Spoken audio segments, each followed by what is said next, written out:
Listen, the one thing I want to start off with is validating whatever you experienced.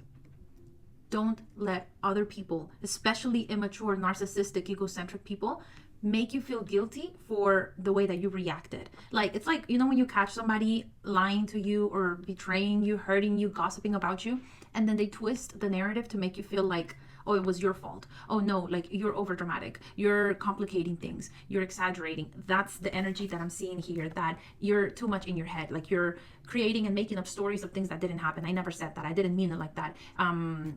That's not exactly what happened. That's not what occurred. Like you're hearing lies. I see people becoming so defensive when it comes to owning up their truth of what happened, of what they did, of how they're treating you, or what they're doing behind your back.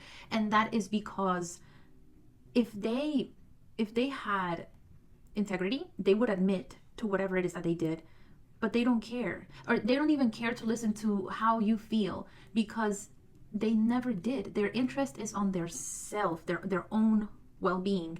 And for you to catch them, for you to see them being exposed, is too vulnerable for them to admit it. So of course they're going to try to lie and get you to think that you're in your feelings, that you're misinterpreting things, that you're just being too overly dramatic, that's not what happened. But in reality, this situation that's on your mind is not balanced. It is not reciprocal. It is not mutually beneficial to you. Whatever it is that you get from this is not enough.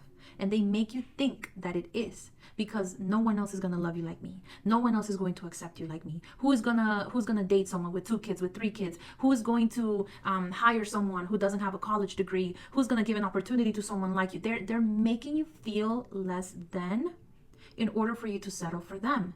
But it's the other way around. When did you forget that you are the prize? And you know what? Let me rephrase that, because it may not even be that you forgot that you were the prize. It may be that you didn't know or realize how valuable you really are. But the fact that you're feeling this discomfort, this level of dissatisfaction, that is your intuition telling you that something feels off, something is not right, and it is time that you stop ignoring those red signs, those red flags, the signs, the patterns that you keep seeing, because this is the energy that they have you in. And so what is it that is so worth holding on to? Please tell me. Please tell me, like, what do you get from this that is so worth your anguish, your stress, you feeling depressed, you feeling lonely? What do you get from this? Because what the signs coming up are showing me is that you are not respected or valued in the way that you deserve. And it feels like you're almost like emotionally feeling empty, or like there's like a void that no matter what you can't fill. This situation is just not beneficial for you. And you're going to continue to see many messages about this from many other creators. You're going to continue to receive the signs until you make the determination to put an end to anything that is stressing you out. Some things do have a solution, but they don't always have a solution with the people involved. Some things are better off you walking away, you losing the battle and just staying quiet. You don't have to fight every single battle that you're facing. You don't have to keep and fight for every relationship that has been part of your life. Everything has a meaning, a purpose, and some of these had a cycle, and the cycle is coming to an end, or it was meant to end long ago. Long ago. I didn't even look at the cards until now, and this is full confirmation. Look at this. It's meant to stay in the past. Whatever it is that you got from this, whatever it is that you lived, experienced while being with this person, or while being in this job and in this living space, whatever it is meant to be part of your past. Temporary people teach you permanent lessons.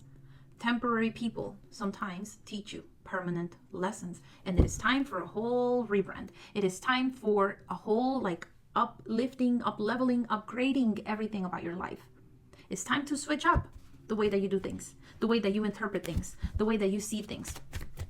So it may be helpful that for you to write your feelings and your thoughts, because I see also that you have some really great ideas or some big aspirations about your life, but there's also so much going on mentally that you need to cleanse your space. Like, you need to open up space for new ideas, for new memories, for new bonds, new connections, new thoughts, new reflections. And for that to happen, you have to imagine like getting all of the mental clutter, and by you writing it down, you're like transporting it from your mind onto paper. There's something magical about you doing that, because the moment that you do that, it's like you take the anguish, the stress from your mind, and you put it in front of you. And the moment that you're analyzing it, that when you have it away from you, it's easier for you to interpret it. Like, really, what is going on when you write about this relationship or this job or this family dysfunctionality or whatever it is.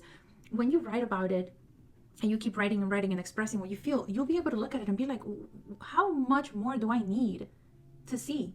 What else do they need to do for me to realize that I'm wasting my time? That you've been carrying all the burdens, if not most of the burdens, if not all of them. What more confirmation is needed for you to know that this is not the most ideal thing for you? Again, situations coming to an end, bonds, connections, agreements. But this is not something negative, even though it feels like it. It's not something negative. It's just something that is not fruitful, is not convenient. Seek peace. And don't be afraid to start over. Do not be afraid to reinvent your life.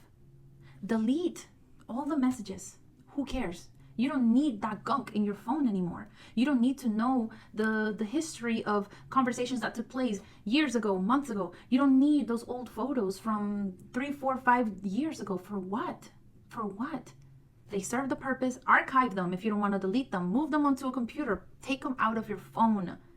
Take these messages, these pictures, these things that remind you of what you thought it used to be, or maybe it was good at some point. But these are reminders keeping you stuck on the idea that one day it could be like how it was 5 years ago, 10 years ago, 1 month ago. There's something that's keeping you in this energy of hope, like false hope, and holding on to something that served its purpose. King of Pentacles. It fulfilled its purpose. It has nothing more to offer to you. And if we're honest, a lot of what you got from it was your own effort. It was your own effort. So it is time that you start this new cycle and that you embrace the unknown. If you have lost a little bit of faith in what you're willing to do, because sometimes we get in that mood. If you don't feel that motivation, that inspiration, then go back to your faith, knowing that there's something more powerful. There's a higher power taking care of you that has never failed you. Because when you were in situations like this in the past, somehow you always ended up in better places, didn't you? If you think back to older friendships, older jobs, you once used to hold on to them thinking, I'm not going to get something better than this. I'm not going to find someone better than this. And what happened? You had to walk away, and you did end up in better places, didn't you?